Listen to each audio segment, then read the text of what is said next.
Y hoy recibimos aquí en Tu Dinero Nunca Duerme y tenemos, hoy sí, aquí en el estudio, a un viejo amigo de la casa. Les confieso que con la pinta que se le está poniendo a los mercados, el miedo que están teniendo crecientemente por el tema de la inflación, tenía yo muchas ganas de hablar con don Rafael Valera, que es consejero delegado, gestor de inversiones y socio de Buy and Hold. Rafa, muy bienvenido a tu casa. Muy buenas tardes, muchas gracias, Luis Fernando. Bueno, gracias a ti por estar con nosotros, porque, como decía yo, tenemos un tema muy interesante por delante. Tenemos quizá al mayor experto en España de renta fija, y reto a cualquiera que se lo considere a que venga aquí y me demuestre que no es Rafa el que más sabe de renta fija en nuestro país. Y bueno, yo creo que es el invitado perfecto para tratar el tema de hoy, así que comenzamos. Bueno, y si hay un asunto que estos días está haciendo temblar a analistas e inversores de todo pelaje, es la temidísima inflación. La tenemos a la vuelta de la esquina, por no decir que ya estamos chapoteando en ella, fruto en parte por las turbulencias que ocasionó el impacto del coronavirus, rupturas de cadena de suministro y también por estrategias geopolíticas de China. Esto es lo que nos dicen los análisis de algunos de los expertos. Pero más allá de buscar el origen, que podría dar para horas de debate, queremos centrarnos quizá en las consecuencias. Yo, preparando este programa, casi pues pensaba que podíamos decir que se trata del programa que llevamos 2 años tratando de preparar, de protegernos contra ese fenómeno que amenaza con estallarnos en la cara, y que es la inflación. Siempre hemos dicho, casi desde el primer programa, que cuando damos el paso de ahorrador a inversores, precisamente, entre otras cosas, para que nuestro dinero no sufra con el efecto pernicioso de la inflación. Y como también estamos para romper tendencias o mitos, hoy vamos a intentarlo con un producto que suele estar reñido con la inflación, que es el de la renta fija. Hay analistas que sostienen que la inflación es el mayor enemigo de la renta fija porque reduce su rentabilidad real, dicen, y además el valor de mercado de los fondos que ya tienes en cartera, bueno, pues adquieren una perspectiva negativa. Pero como todo en la vida depende del cristal con el que se mire, hoy con Rafa Valera vamos a analizar cómo están los mercados de renta fija y cómo él, desde Buy and Hold, continúa encontrando valor en este producto. Además, vamos a tratar de averiguar qué tipo de análisis hace él para aislarse del entorno y encontrar valores sólidos y rentabilidades interesantes. Pero antes de todo, vamos a buscar la primera lección, el primer punto o tema de debate del día, con la lección de Manuel Llamas.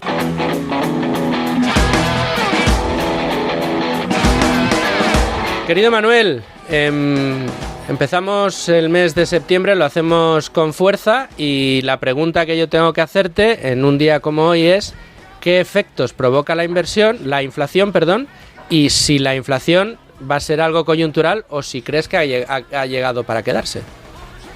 Bueno, pues en línea con lo que estabas comentando, Luis Fernando, ya está aquí, ya llegó la temida inflación, de la que venimos advirtiendo desde hace muchísimos programas, y que yo creo que es uno de los grandes enemigos a batir por parte de los ahorradores y los inversores. ¿Qué efectos provoca la inflación? Pues básicamente 2 efectos muy perniciosos. En primer lugar, la inflación se define como una subida generalizada de precios de bienes y de servicios, y como consecuencia de ello eso se acaba traduciendo en un daño sustancial sobre la renta disponible de las familias y también, como consecuencia, sobre su capacidad de ahorro, mientras que a nivel empresarial tiene también un efecto muy perjudicial en caso de que las empresas no puedan trasladar esa subida de precios al consumidor final,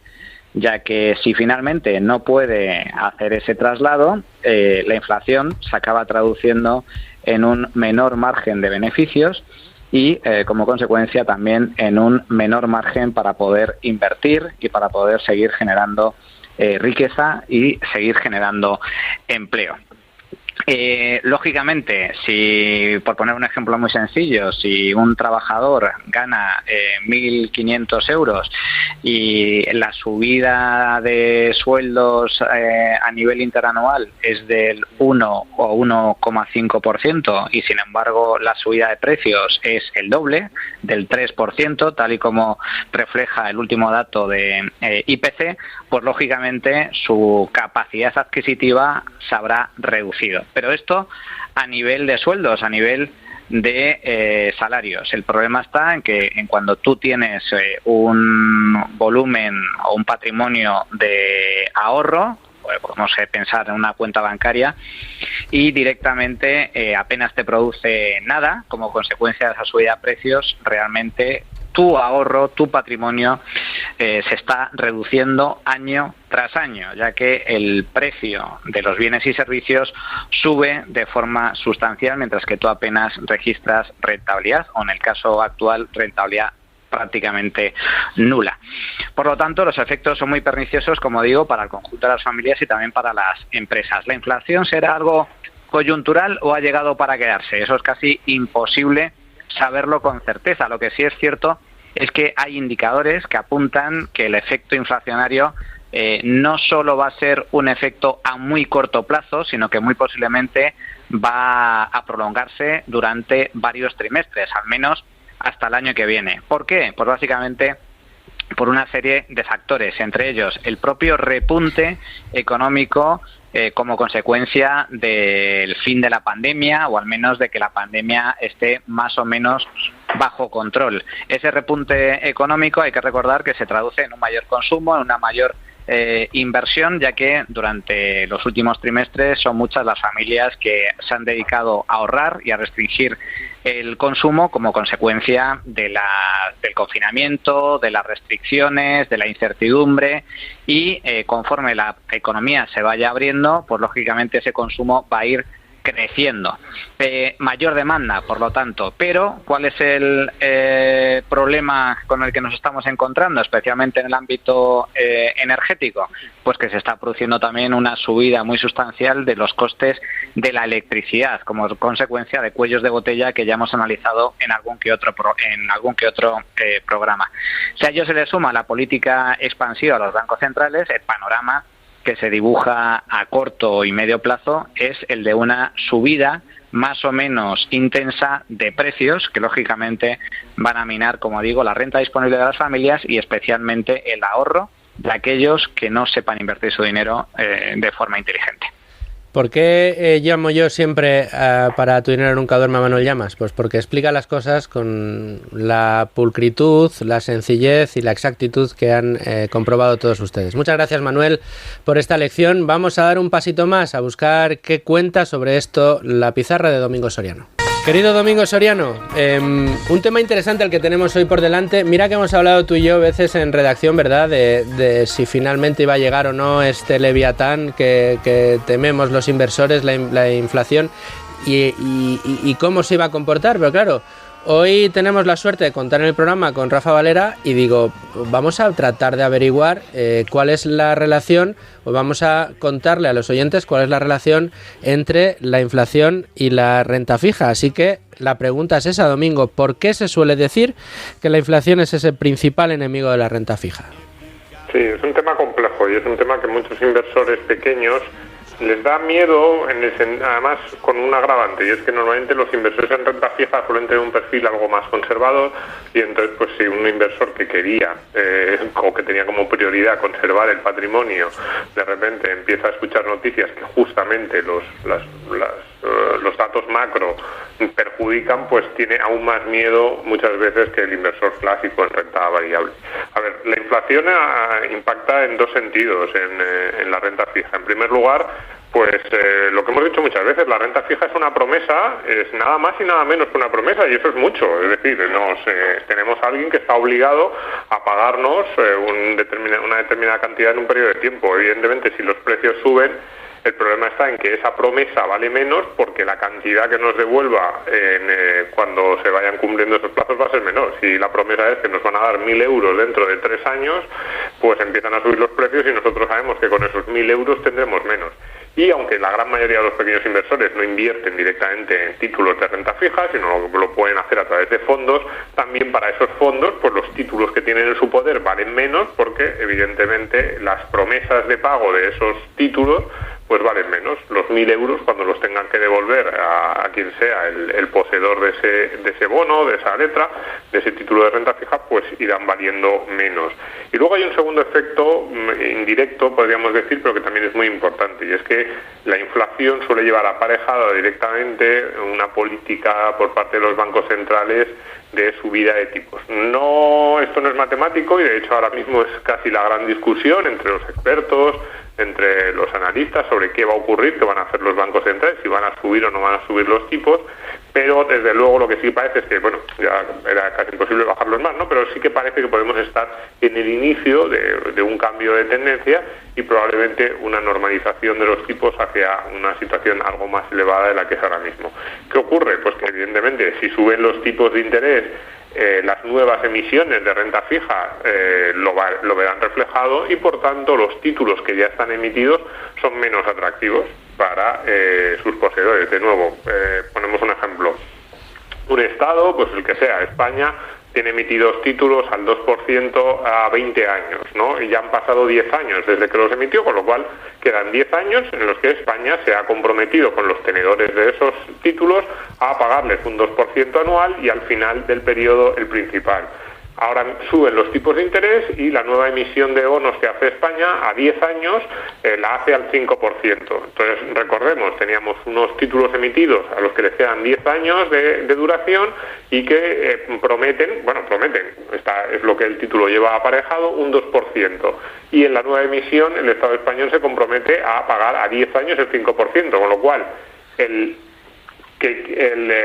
comprador, el inversor que quiera comprar renta fija tiene en el mercado dos títulos posibles a 10 años del Estado español. Es el mismo obligado al pago, la misma duración, es exactamente lo mismo. En uno de ellos es el 2%, que es el que podría comprar en el mercado secundario, al que ahora mismo posee el bono de renta fija, y el otro título que es al 5%, que es el que está emitiendo en el mercado primario ahora mismo el Estado español. Pues claro, si el actual poseedor de ese título al 2% se quiere deshacer de él, le tiene que aplicar un descuento, porque si no nadie se lo va a comprar, porque van a decir, oye, que es que aquí el mismo obligado al pago me está ofreciendo el 5, sin embargo con tu título tengo el 2, o me haces un descuento del principal, pues lo que antes decíamos, si el principal es 1.000, me dicen, pues me vas a tener que empezar a rebajar, no me puedes cobrar 1.000, me puedes cobrar 950, 900, 850, 800, en función de cuál sea la diferencia entre el tipo de interés que ofrecía el primero de los títulos y el nuevo tipo de interés. Entonces, evidentemente, esto que no se hace así en el mercado, y ahora Rafa pues, probablemente nos lo podrá explicar cuáles son las peculiaridades y cómo va afectando día a día, pero sí que lo que hace es que los títulos ya emitidos ante esa subida de tipos de interés pues valen menos no solo en el caso de que hablásemos de una equivalencia, pues estamos hablando de un título del Estado español contra otro título del Estado español, sino valen menos en general porque los inversores de renta fija empiezan a tener en el mercado, en el momento en que los tipos de interés empiezan a subir, alternativas de inversión más favorables, más atractivas, porque están ofreciendo un interés más alto, con lo cual los títulos ya emitidos pues empiezan a sufrir en su valor, y eso pues acá, digamos, la suma de las dos cuestiones, la inflación más esos tipos de interés al alza, que precisamente se hace para contener la inflación, pues genera una situación como mínimo de nerviosismo entre los inversores, aunque también, y yo creo que esto Rafa nos lo va a comentar, de oportunidades. Qué pena que no estés aquí en el estudio, Domingo, porque verías a Rafa tomando nota de todo lo que estás diciendo, también de lo que comentaba Manuel, así que si te parece, con todo esto que nos has puesto encima de la mesa y todo lo que nos ha contado Manuel Llamas, nos vamos a ir derechos a la tertulia.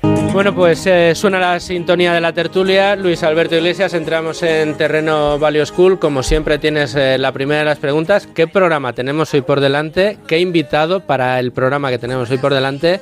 Una joyita, ¿eh? Este no lo podemos dejar escapar. Pues es muy interesante, y lo que quiero es hacer una reflexión acerca de lo que ya presentaba Manuel en su sección, en su parte del programa. Los ahorradores nos estamos dando cuenta, por lo que nos ha subido la cesta de la compra, no hablemos ya del recibo de la luz, pues bueno, de que la inflación de precios pues ya está aquí. Pero la pregunta que le quiero hacer a Rafa es si ellos, los profesionales, ya la veían mucho antes. Y voy a lanzar dos indicadores de los cuales ya hemos hablado en programas anteriores. Uno, las altísimas altísimas valoraciones en los índices bursátiles principales, el SP500, Nasdaq, con gestores ya los hemos hablado aquí. Eso estaba provocado por algo. Algunos gestores planteaban que ese exceso de crédito estaba siendo desviado, fluyendo principalmente a los mercados de valores. Y en segundo lugar, los tipos negativos de interés, algo que es pues una aberración intelectual con lo que llevamos ya tiempo conviviendo en Europa. Son dos indicadores que, supongo, a profesionales como Rafa ya les estaban avisando de lo que estaba pasando, pero solo ahora ya los ahorradores que van al supermercado ya están empezando a verlo en los tickets de compra que están pagando, ¿verdad, Rafa? Sí, bueno, algunos llevamos viéndolo mucho más tiempo. Yo la inflación esta que se publica no me la he creído nunca. Porque mi experiencia vital es muy distinta. Una es la publicada y otra es la... A mí siempre me han subido los colegios, no ha habido deflación, nunca me han bajado ningún colegio, ni me han bajado prácticamente nada, salvo los billetes de avión y algunas cosas, o telefonía o diferentes servicios que sí han bajado. Los propios carburantes también a veces, ¿no? Los carburantes en la pandemia... Acordaros que estaban por debajo, el diésel por debajo del euro. ¿No? Sí, sí. Es verdad que el barril de petróleo llegó te pagaban por llevártelo. Sí, un día. También. También. Ha cambiado la cosa. Sí, con el gas también creo que ha pasado algo parecido. Entonces, lo que habéis apuntado todo es muy interesante. Se lleva hablando de que la inflación viene, yo diría que desde hace 10 años. Pues ha llegado. En Japón ya no se habla tanto, porque pues llevan más de una década, yo diría que de 2 décadas por lo menos, sin ver inflación, ¿no? Es verdad que es una población que vive más años que nadie, solamente estamos los españoles por detrás, o estábamos, porque después de la pandemia pues probablemente las estadísticas nos hayan arrastrado bastante más abajo. Pero nosotros... Yo por lo menos soy incapaz de predecir la inflación y jamás lo he pretendido. Desde hace por lo menos 15 años, ¿no? que llevo muchos más años en esto, llevo unos 30, ¿no? Pero me atrevo a decir unos 15 mirando la inflación en plan serio, porque parecía que en España nunca íbamos a bajar de la inflación del 4% hace años, ¿no? Cuando yo empecé a observarla muy seriamente, ¿no? ya a plantearme, pues hablo del año 97, año 98, pues ya leía informes sobre por qué en Europa la inflación iba a ser baja. Y apuntaba sobre todo a temas demográficos, a temas de envejecimiento de la población. La población más envejecida consume mucho menos que la población joven, que tiene que amueblar una casa, que comprar unos electrodomésticos. También es verdad que antes los electrodomésticos duraban más, ahora tienes la obsolescencia programada, dicen, ¿no? Pero bueno, sin entrar a discutir esto, una cartera de renta fija lo que sí hay que apuntar, volviendo a nuestro tema, es que la puedes convertir en tipo variable, ¿vale? Igual que la gente dice, póngase la hipoteca tipo fijo, cuando tú, para tener certeza de que vas a pagar, cuando estás en el otro lado, que estás comprando los bonos, si no quieres tener el riesgo de inflación y conforme vayan subiendo los tipos, verte beneficiado de esa subida de tipos, pues es justo lo contrario. Cójase usted unos bonos a tipo variable, o los que tiene, hágales una permuta de tipo de interés, que en inglés se llama swap, de tipo de interés, y lo conviertes en variable. Como nuestros fondos están en Luxemburgo, no por temas fiscales, como apuntaba hoy un político nuestro, Íñigo Rejón, ¿no? que se ha descolgado diciendo que los fondos que están en Luxemburgo evaden impuestos. Esto es una falta el nivel de los políticos de cultura que me quedo bastante perplejo. Alguno le ha dicho en Twitter, váyase usted a denunciarlo a la Audiencia Nacional, vaya rápido, si hay gestoras defraudando, por favor. Bueno, pero volviendo al asunto, en España igual es más complejo hacer un swap de tipo de interés en un fondo de inversión. En Luxemburgo es muy, muy habitual y muy sencillo. Y podríamos pasar la cartera a tipo flotante en ese caso, ¿no? Nosotros, nuestro fondo a día de hoy está por encima del 5,50 de rentabilidad. Quiere decir que de aquí a final de año igual nos da un más 7, un fondo 100% renta fija, no es mixto. Es verdad que bate a muchos mixtos moderados y a muchos que se llaman renta fija y tienen un 7% en renta variable. Pero se llaman, pues, bueno, no voy a decir nombres, pero los hay. Me vienen a la cabeza. A ver, los hay. Bueno, porque ponen nombres de renta fija. Entonces, mira, un programa, perdona el inciso, un programa que podemos hacer un día, Domingo, yo creo que esto a ti te gusta mucho, es el marketing que se utiliza en los fondos con los nombres que se le da a los productos. Nombres. Iba a decir que tenemos que hacer solo un programa que sea ir dando nombres de fondos. Súper garantizado, mega sin problema, ¿no? que no corresponde a lo que luego tienen y son divertidos. Además, como se van gastando, pues tienen que ir afinando la imanación. Sí. Bueno, perdona, Rafa, que te interrumpo. No, el tema de los nombres es muy importante. Es verdad muy importante porque es bastante engañoso, ¿no? Entonces, indudablemente, la renta fija, como bien apuntaba Manuel en su lección, es una promesa. Entonces es una promesa en el largo plazo, muchas veces cuando son bonos a 10 años y tal. Entonces es verdad que nos devuelvan los 1.000 euros dentro de 10 años. Si ha habido una inflación muy importante durante esos 10 años, pues vamos a tener ahí una merma, ¿no? Si somos accionistas y somos accionistas de una empresa que es capaz de trasladar todas las subidas de precio, como alguien apuntaba, pues nos vamos a ver beneficiados. Entonces siempre una acción te va a proteger, en teoría, te va a proteger mejor de la inflación. Ahí tienes la incertidumbre de cómo estará el mercado, de cómo cotizará tu acción, cómo evolucionarán las cosas, porque hay que acertar, a lo mejor dentro de 10 años la compañía ni existe y tus acciones tampoco. Entonces, pues bueno, es un tema, el tema de la inflación, pues que es un animal más a torear, ¿no? A gestionar. Indudablemente es incómodo para el gestor de renta fija, no lo voy a negar, pero es perfectamente gestionable. Si pensamos en una compañía, nosotros prestamos dinero a compañías, ¿no? Vía compra de bonos. Pues si prestamos el dinero a una compañía que es capaz de trasladar en precios estas subidas, pues la solvencia no se va a ver dañada. Y si la compañía tiene deuda importante y nosotros compramos bonos de empresas endeudadas, a diferencia de cuando compramos acciones de empresas con cero deuda o cercano a cero deuda.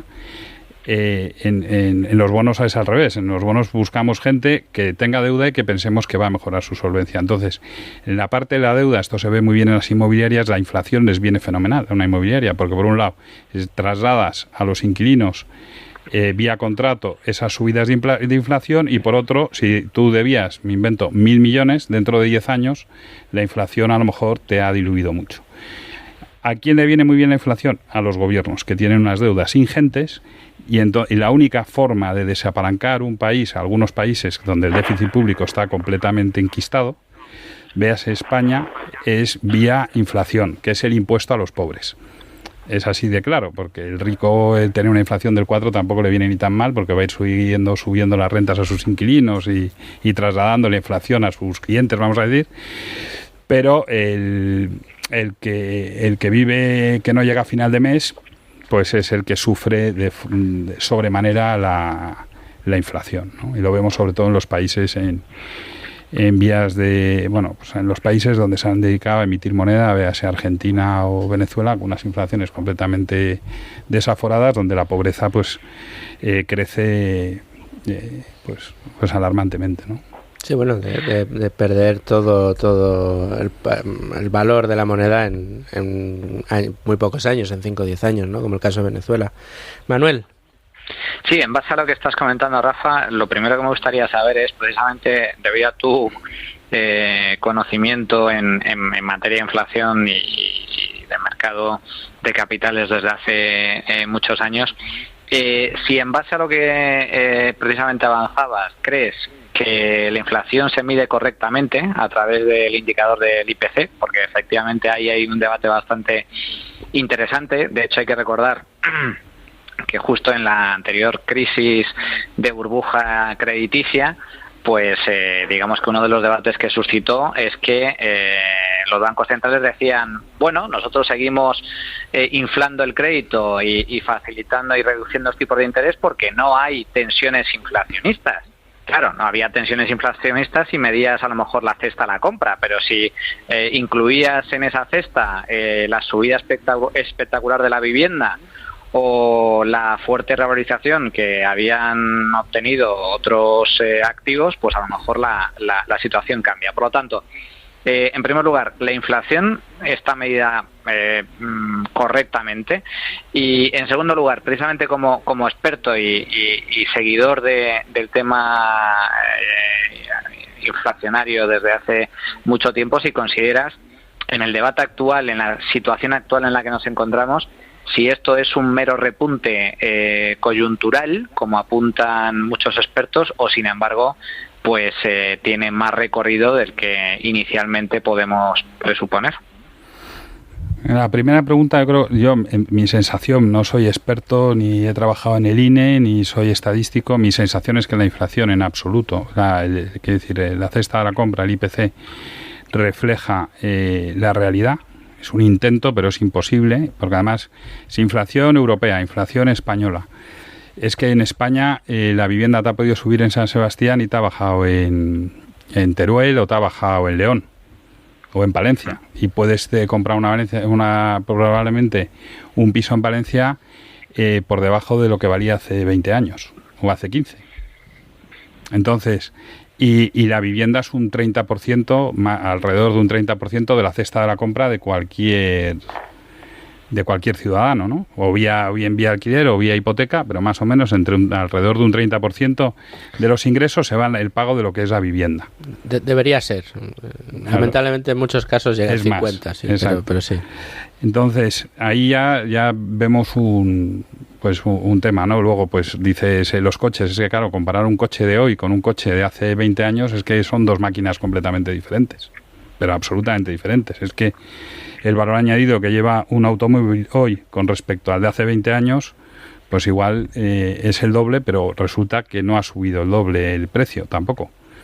Y no estamos comparando peras con peras, con lo cual es muy difícil el hacer esa comparativa. Y desde luego los precios, de viajar hoy a viajar hace 20 años son infinitamente más baratos, porque es un mercado súper competitivo, totalmente globalizado, y que además pues te has quitado muchos intermediarios en la cadena. Ahora no voy a decir que sea raro, pero empieza a ser extraño comprar un billete a través de una agencia de viajes tradicional, lo compras en el móvil y te has quitado un montón de intermediarios por medio, ¿no? Lo que hace también pues abaratar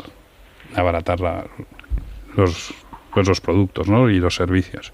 Entonces es muy difícil decir que si ha habido inflación yo creo que el IPC no refleja exactamente la inflación, ¿no? Y la segunda cuestión, que no recuerdo cuál era, si consideras que esto es un mero repunte, como señalan si es temporal, o es un poco más a medio plazo. Pues tampoco sabría decirte, pero lo que está claro es que ha habido un cuello de botella fortísimo, porque claro, tú paralizas Occidente y parte de Oriente durante casi un año, pues ponerlo a funcionar genera unos cuellos de botella tremendos, que lo estamos viendo, pues que si no hay chips, si no llegan, los fletes se han multiplicado por 10 porque todo el mundo quiere ahora enviar un contenedor a la vez. Luego lo achacas a que ha estado unas semanas cortado el canal de Suez, pues ahí tienes también otra excusa China te ha cerrado fantástica. El tercer puerto del país, que ahora China no compra tanto y el flete vuelve vacío. Una comparativa estacional, ¿no? De que estamos comparando los precios en un momento que la economía estaba prácticamente cerrada y no había movimiento, con un movimiento, como algunos apuntabais, pues que sale un poco, se dispara como un muelle. Si tú te tienen encerrado 4, 5, 6 meses sin gastar, teletrabajando, pues el día que sales, pues haces una gran fiesta, ¿no? Entonces, y das un calentón a la tarjeta. Esto es todo natural. Yo creo que las aguas llegarán a su cauce desde un punto de vista de sentido común, no absolutamente cero académico, ¿no? Y volveremos a la tendencia, porque todas estas inyecciones de capital que se hacen a través de la compra de bonos de gobiernos, yo no veo que eso llegue al ciudadano. O sea, estamos financiando a los países. Es verdad que al financiar a los países a tipos bajos nos hacen que los impuestos no nos suban mucho más, pero es que si nos suben mucho más los impuestos, habrá alguno que decida directamente ni salir a trabajar, porque ya si se van a quedar el 100% de lo que yo trabajo, pues ya... y entre IRPF y patrimonio en algunos sitios pues hay gente que llega al 60%, entonces al 60%, dice, pues ya no queda mucho más el IVA, más impuestos de sucesiones, o sea, tienes una retahíla de impuestos tremenda que bueno, pues que tienes que incentivar de alguna manera que la gente, que la economía funcione, y una subida de impuestos muy importante hace que la economía deje de funcionar. Entonces, todos son equilibrios, ¿no? Y en ese sentido yo no veo que vaya a ser permanente. Y lo que sí ha habido, tanto en Estados Unidos como en Europa, pero sobre todo en Estados Unidos, es inyecciones de dinero directamente a las familias. En Estados Unidos se dio $1,000 y pico a cada ciudadano, no a cada familia. En alguna familia pues podían ser 3.000 tal. Eso es lo que se dice pasar helicóptero y regar de dinero la economía. Eso sí es inflacionario, directamente. Lo estamos viviendo ahora pues con inflaciones altas, pero que eran muy esperables, porque eso es lo que hace Venezuela, en menor medida, pero es exactamente lo mismo. Con lo cual, la inflación se te dispara, eso es obvio. Esto otro de comprar bonos de gobierno, que se lleva haciendo en la última década, ya no es tan obvio que se traslade a los precios de las cañas. Rafa, y dejando un poco de lado es el tema que va alrededor del que va a girar el programa, la inflación, y centrándonos en el inversor.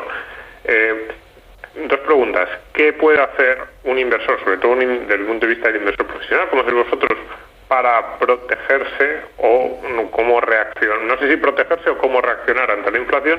Y luego me ha gustado mucho ese ejemplo que ponías de la empresa inmobiliaria que tiene una cartera de pisos y que en un momento determinado una subida de la inflación le viene bien porque le hace más fácil pagar las deudas, porque tiene capacidad para subir sus precios en la medida en que pues van subiendo la cesta de la compra, va subiendo la inflación, puede subir la renta. Entonces, ¿qué otros ejemplos o qué otros sectores hay en los que invertir en un momento determinado en renta fija, incluso en momentos de inflación, pues puede tener sentido porque pueden surgir esas oportunidades? Bueno, nosotros en la cartera de renta variable, que tenemos una cartera de compañías sin deuda a la que la inflación por ese lado no nos beneficia, ¿no? Pero sí nos beneficia el que son compañías muy monopolísticas con una gran capacidad de trasladar cualquier tema a los precios, ¿no? Pues la tasa Google, se traslada de forma inmediata a las empresas que hacen publicidad en Google, y así ha sido. Es decir, que esa capacidad de traslado tan inmediato lo tienen compañías muy monopolísticas, como puede ser Google, Facebook, que son en las que nosotros, bueno, estamos en muchas otras, ¿no? Pero trasladan muy bien esta tensión de precios, ¿no? Podemos ir a otro tipo de compañías como Vidrala o Corticeira, fabricante de botellas o de tapones de corcho, que también pienso que tienen esa capacidad, lo han tenido en el pasado y lo van a seguir teniendo en el futuro, ¿no? Entonces, en ese lado, esa es una forma de protegerse de la inflación en compañías de gran calidad y con poderío en marcar precios, ¿no? Porque son líderes y ellos son los que marcan precios. Y en el lado de los bonos, pues yendo a pues lo de siempre, intentando invertir a yields razonables, que por encima de las yields de inflación. Los tipos, por lo que nos dicen los bancos centrales, van a seguir estando bajos. Por tanto, pues a lo mejor no estamos sacando el diferencial pues de inflación que sacábamos hace 5 años, ¿no? El diferencial. Nuestro fondo en 5 años ha dado de renta fija un 30%, ¿de acuerdo? Pues indudablemente un 30% en fondo de renta fija, ¿no? Es que alguno en 5 años, pero que a alguno le chirriará. Esas son las rentabilidades que habéis conseguido. Es un 4,70 TAE, pues es una rentabilidad probablemente que bata al IBEX, probablemente. No lo he mirado, pero probablemente. Sí, desde luego casi doblamos al índice de high yield, siendo un fondo que el máximo que invierte en high yield es un 70% y un 30% es siempre investment grade como mínimo, ¿no? Entonces, claro, pues si la inflación se va al 5 al 6%, pues a lo mejor nos quedamos a esos niveles, pero bueno, tampoco... al final tienes que buscar alternativas de estar en el mejor de los mundos. Nadie te va... O sea, al final puedes estar en acciones que si no estás en las acciones acertadas, volviendo, por ejemplo, pues cogemos el histórico del IBEX y probablemente, no lo he mirado, pero probablemente no haya hecho un más 30 en 5 años. Yo creo que no. Luego lo miraré. Rafa, tú que dominas tanto la renta fija, decía yo que aquí queríamos por lo menos retar al mito, ¿no? Dices que en este contexto también, que siempre, ¿no? Desde Buy and Hold vosotros, una de las cosas que buscáis cuando buscáis financiar a empresas a través de la compra de bonos de deuda, de productos de renta fija, es buscar empresas que necesiten dinero, que estén endeudadas, pero que tengan un modelo de negocio con éxito y que pueda crecer y sobre todo que pueda pagar la deuda y el bono y el cupón que ofrece. Pero ¿cómo haces esa búsqueda y cómo la haces fundamentalmente en este entorno en el que nos movemos? ¿Es un entorno que tú tienes en cuenta, este entorno de subida generalizada de precios sin saber muy bien qué es lo que va a pasar? ¿Es uno de los inputs que entra dentro de tu análisis a la hora de buscar oportunidades o no deja de ser pues un aspecto más que miras pero tampoco domina tu análisis en este momento? No domina mi análisis, pero sí lo miramos. O sea, lo que no estamos invirtiendo es en bonos a 50 años o a 30 años, por un lado, y cuando invertimos en bonos a 10 años, lo que hacemos, en inglés se dice hedgear, en español se dice cubrir, lo que hacemos es una cobertura. ¿Y qué cobertura hacemos? Pues una que nos resulta bastante... A ver, desde el punto de vista del sentido común parece como bastante evidente. Luego en la práctica no nos está funcionando. Pero bueno, aún sin funcionar, estamos en más 5,5. Si llega a funcionar ya, vamos, nos salimos. Entonces, pero nos da tranquilidad. Nosotros estamos vendidos de bonos del Reino de España. Porque al 0,27 que se está financiando el 10 años, el Reino de España a 10 años, al 0,27, pues bueno, pues si nosotros estamos vendidos, estamos pagando ese 0,27.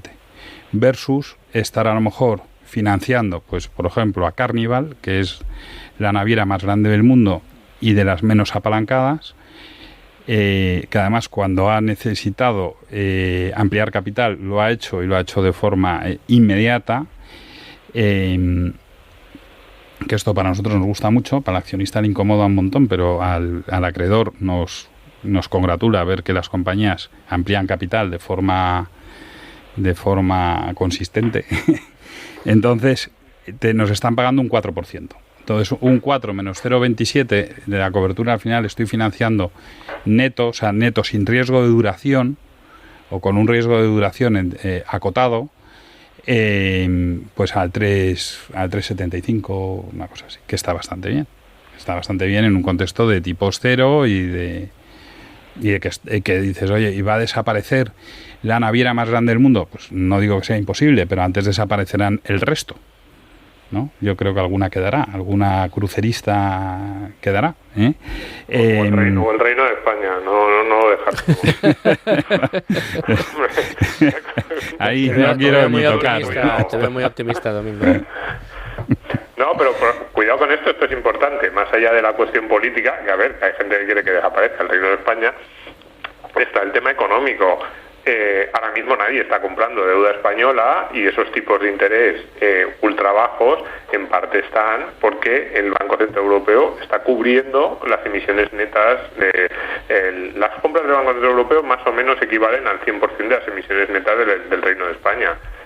No es que nadie más esté comprando, pero que cuidado porque sí que es cierto que estamos ante niveles de mercado muy artificiales en lo que hace referencia a determinadas deudas soberanas y entonces pues eso desvirtúa también y hace que efectivamente haya inversiones bastante interesantes porque no se corresponde el riesgo con lo que reflejaría un mercado normal pues desde el punto de vista en esa comparativa con la deuda soberana, sobre todo en Europa.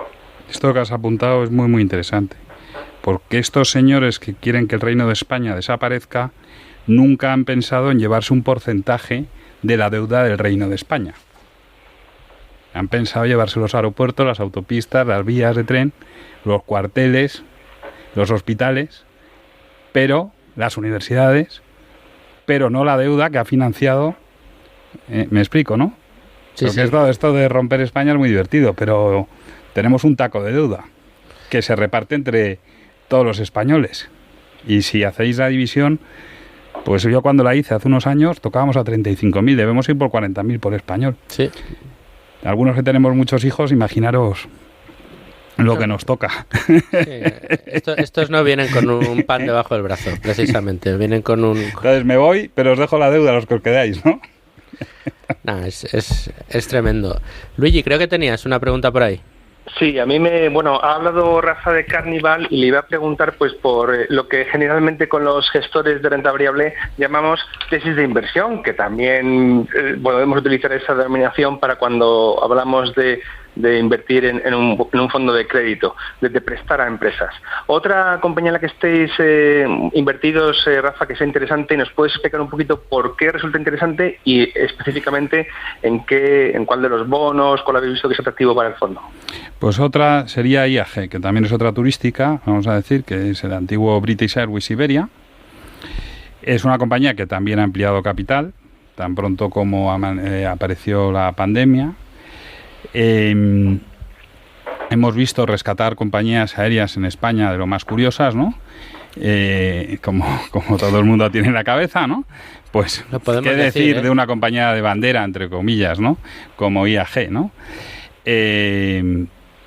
Bueno, no tiene tanto, no tiene ni la cuarta parte, o sea, quiero decir, es una compañía muy solvente, de las compañías aéreas europeas, pues diría que de las más solventes junto con Ryanair y Wizz Air y EasyJet. Estas serían las 4 más solventes. Pues bueno, y la más grande de todas estas es IAG. Bueno, pues prestará IAG también a niveles en entornos de 3% al 2029 o 2000, yo creo que está bastante bien. Que es interesante. Una de las virtudes de tu nivel de análisis, Rafa, es algo que yo cada vez que me enfrento con tesis de inversión de renta fija me pasa lo mismo. Y claro, dices, si sobre el papel, si una empresa tiene que ofrecer una rentabilidad muy alta para tentar al inversor a que le preste dinero, generalmente está vinculado con el riesgo que se percibe de impago de esa deuda. Es decir, si eres una persona súper solvente, con ofrecer un 0,25 te puede valer para que te presten dinero porque está absolutamente seguro el inversor de que lo va a cobrar. Si hay más dudas de que lo vayas a cobrar, tienes que ofrecer un interés mayor para tentar a ese inversor. Sin embargo, toda tu trayectoria has conseguido unas rentabilidades muy altas, o unos cupones, mejor dicho, muy altos en los bonos que compráis, y haciendo además con compañías, como bien dices, solventes. ¿Por qué conseguís esas oportunidades, aparte de por tu capacidad, tu ingenio y el know-how que tienes, pero cómo identificas precisamente esos gaps? Es decir, esto es una bicoca, o sea, esta rentabilidad en esta empresa estos años es fantástica. Bueno, cuando surgen las oportunidades son en las grandes crisis, ¿no? Es en abril del año pasado, por ejemplo. En abril del año pasado lo que hicimos fue rotar toda la cartera. El 20% lo pusimos en liquidez porque no sabíamos cómo iban a responder nuestros inversores. Nadie sabía ni cuándo iba a haber vacuna, ni cuándo íbamos a salir, nadie sabía nada. La incertidumbre era máxima. Ninguno nos habíamos enfrentado a una pandemia. Y entonces ahí, pues lo primero es prudencia, liquidez, y lo siguiente es diversificación, y lo siguiente es ir a aquellos sitios donde creas que cuando la tormenta finalice, tú vas a recuperar antes, ¿no? Por ejemplo, volviendo a los bonos de Carnival. Los bonos de Carnival nos han dado una revalorización desde que los compramos del 70%. Entonces, y en renta fija se puede ganar un 70%, pues se puede ganar un 70% en menos de un año. Dices, ¿y cuánto teníais? Pues teníamos un 1%. Bueno, pues ese 1% nos ha dado un 0,70. para el total del fondo, ¿no? Entonces, en aquellas inversiones de mayor riesgo o de menos certidumbre, pues lo que hay que hacer es una mayor diversificación, porque tampoco tenemos una bola de cristal. Y cuando ves alguna cosa rara, ¿no?, o sospechosa, es que no te tiemble el pulso y salir cuanto antes. Pero hay que distinguir entre cosa rara, que puede ser una oportunidad, o puede ser que hay que salir. Si es una oportunidad, pues habrá que comprar, y si no, y esto...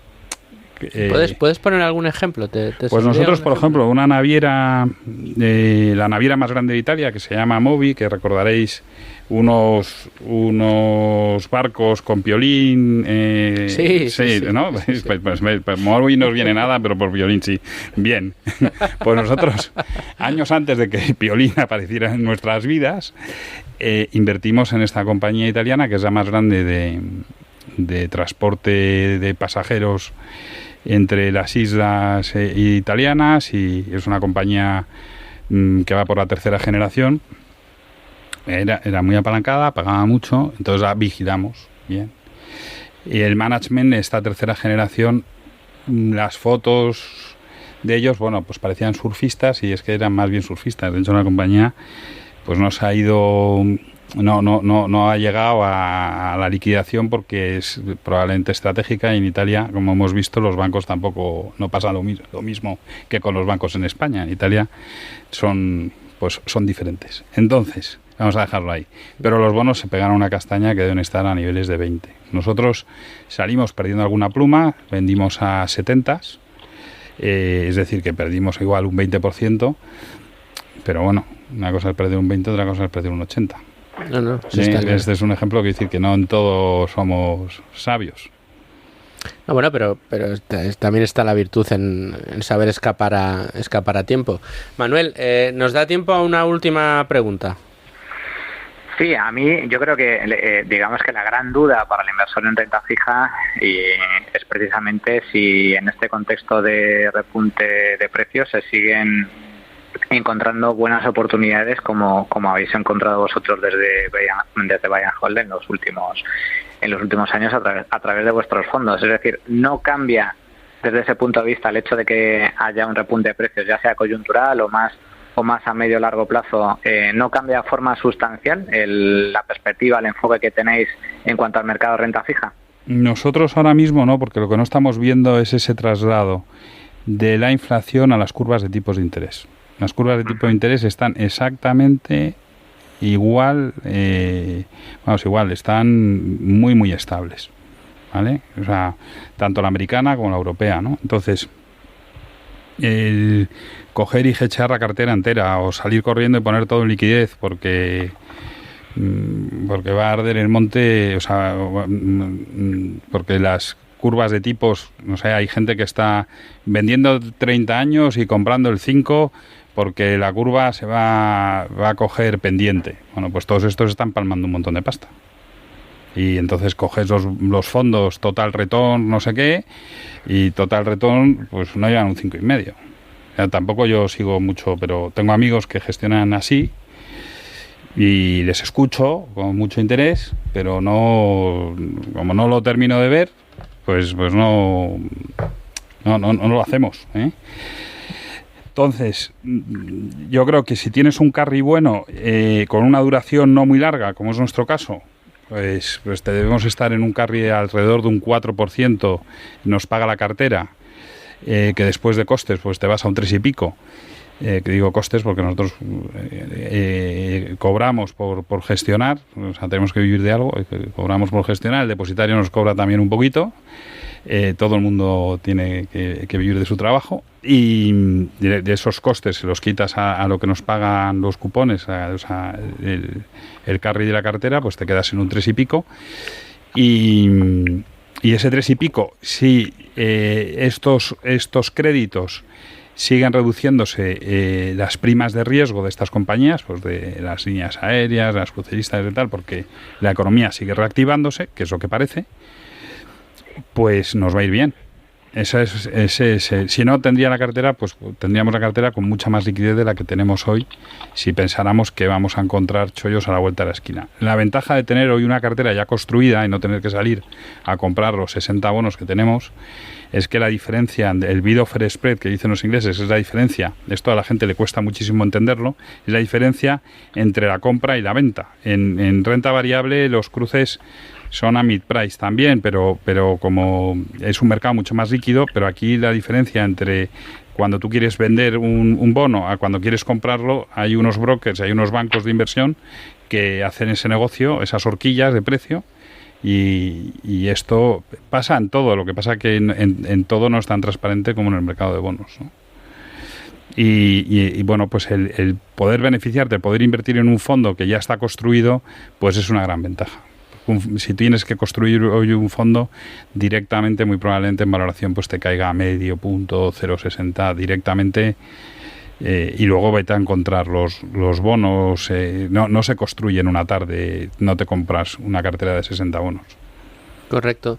Bueno, pues Rafa, nos quedamos sin tiempo, lamentablemente, pero bueno, yo creo que nuestros oyentes han podido comprobar cómo no solo les traemos a lo mejor de lo mejor, sino a alguien que sabe perfectamente lo que se hace, que controla un mercado que lo puede pasar mal en este momento, pero que desde luego para invertir en renta fija yo no me pondría en otras manos que no fueran las de Rafa Valera. Así que, Rafa, muchísimas gracias por estar con nosotros. Te invito a que te quedes porque ahora vienen las recomendaciones Value School y creo que tú apareces en alguna de ellas. Así que nos vamos ya con Luigi a las recomendaciones Value School.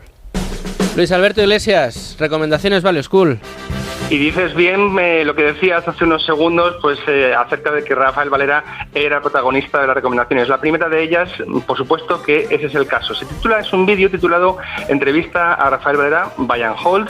Es un vídeo reciente, de hace unos pocos meses, en el que Rafael Valera, que como sabemos es consejero y gestor de Buy and Hold, explica cómo funcionan los mercados de deuda, qué factores influyen en el precio de renta fija y a qué se deben las rentabilidades negativas en esta clase de activos. Es decir, un vídeo de pues alrededor de una hora con lo básico para que entendamos en qué invertimos, cuándo invertimos con ellos. Después también quiero señalar un vídeo muy interesante que nos dio otro de los protagonistas de los gestores de Buy and Hold, que es Julián Pascual. Julián estuvo en el Value School Summer Summit explicándonos durante 45 minutos Facebook, una empresa infravalorada a su juicio por los inversores. Y vamos a poner el enlace en el tweet del programa al vídeo de aquella sesión donde Julián explicó la tesis de inversión en esta empresa que todos conocemos y muchos usamos. Después quiero recomendar un tercer vídeo titulado Cómo podemos gestionar el exceso de confianza y evitar grandes errores. Es un vídeo de la serie 12 meses, 12 sesgos que estamos publicando en colaboración con Cobas en el canal de Value School. Y en este en concreto vamos a aprender a contrarrestar uno de esos sesgos que más nos afectan a la hora de invertir y que está muy muy relacionado con nuestro ego. Y por último, una recomendación literaria. Hemos republicado, estamos trabajando en la edición en papel, todavía tenemos nada más que la edición digital, un clásico de la inversión en español titulado Alicia regresa a Wall Street. Es un libro de Luis Ayué y Pablo Martínez Bernal, donde se explican las claves para invertir con éxito y para ser feliz, que vale para jóvenes y adultos. Totalmente recomendable, creo que a la audiencia le va a encantar y siempre en Value School decimos que lo lean y si pueden, que también lo regalen. Pues Luigi, muchísimas gracias por esas recomendaciones. Rafa, muchísimas gracias por habernos hecho un hueco en tu agenda, por haber abierto fuego en el mes de septiembre aquí en Tu Dinero Nunca Duerme con un asunto que no solo es de actualidad, no solo preocupa a los inversores y a nuestros oyentes, sino que yo creo que a todo el mundo, y además para hablarnos de un producto que gusta mucho, porque tú sabes bien que la renta fija es uno de esos productos que siempre gusta al inversor colocar dentro de su cartera para no sé si hacerla más conservadora, pero desde luego nada mejor que tu análisis para aprender a buscar esas oportunidades de renta fija. Y como siempre decimos, si usted no se ve con la capacidad de hacerlo, pues busque un fondo que pueda hacerlo y que lo pueda hacer al menos tan bien como lo hace el de Rafa Valera en Buy and Hold. Así que, Rafa, mil gracias de verdad por estar con nosotros. Muchas gracias, Luis Fernando, muchas gracias a todos vosotros por vuestras palabras y por vuestra por todo. Por el programa, y gracias a ti. Si el que sabe eres tú, Rafa. Aquí nosotros venimos solo a aprender de los que saben, ya lo saben.